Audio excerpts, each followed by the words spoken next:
the conversion action that we were always focused on was FJP, first time job post. And you got a lot of those much more easily on something like paid search, right? Someone's typing hire, graphic design freelancer.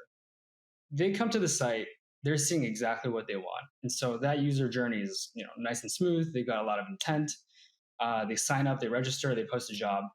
Are you sending them to a landing page that says, we have a host of these developers that you can hire? Yeah, actually. So the interesting thing, this is a great call out. Thanks for asking. Is we had a landing page that was contextually serving up the right category of freelancer based on your keyword.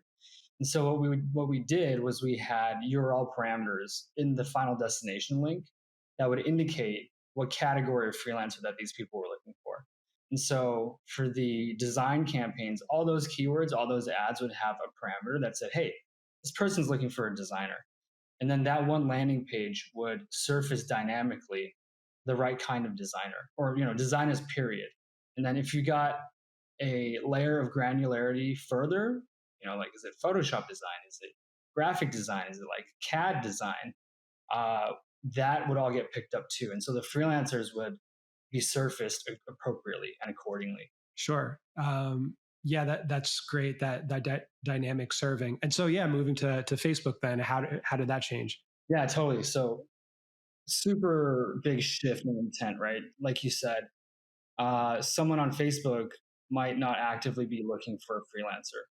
And when they see an ad for, first of all, the way we talk to them had to be more outcome focused, right? It's like, you're an entrepreneur, you need a website done. We then would use that to kind of breadcrumb into, well, you can use a freelancer to get that done.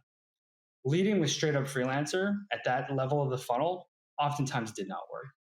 Unless and you would segment, obviously in Facebook, the different ad sets by the audience type, right? So there's like the audience that's looking for some sort of outcome, doesn't really care for freelancers. So the way we talk to them is different. There's the audience segment that is kind of open to freelancing. So like an interest target back then in those days when we had a lot more interest targets, could have been like freelancer.com. And that would be more of like a perfect complement or a perfect substitute that we could speak more immediately directly to with the freelancing message. But yeah, there's a lot more kind of convincing, hand-holding, nurturing, kind of benefit and education messaging on, hey, you want X done? Well, freelancers can really get you there. And these are the reasons why you should use a freelancer and not some of these other services like Wix or WordPress or something like that.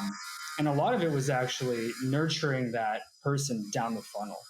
And so what we actually learned was that, freelance, like Upwork is kind of like a speed dating circle in a way. Like you throw 100 men and 100 women into a room. If you just let them do their thing, they may figure it out, they may not. But if you put some structure in place and some guardrails and like how-tos to facilitate the whole process, then you're going to have a lot more positive outcomes. And so one of the things that we learned was you come to Upwork, you might have the intent of hiring a freelancer, but you might not know that, unfortunately, there are lots of nefarious actors on Upwork. And you might hire someone without screening them enough. One way, at least back in those days before AI ran rampant, to do that was to actually hop on like a video call and like confirm visually that that person is who they say they are, and that they actually know the things that they're typing into the little dialogue box. That's step one, right? Vetting, making sure that the people are who they are.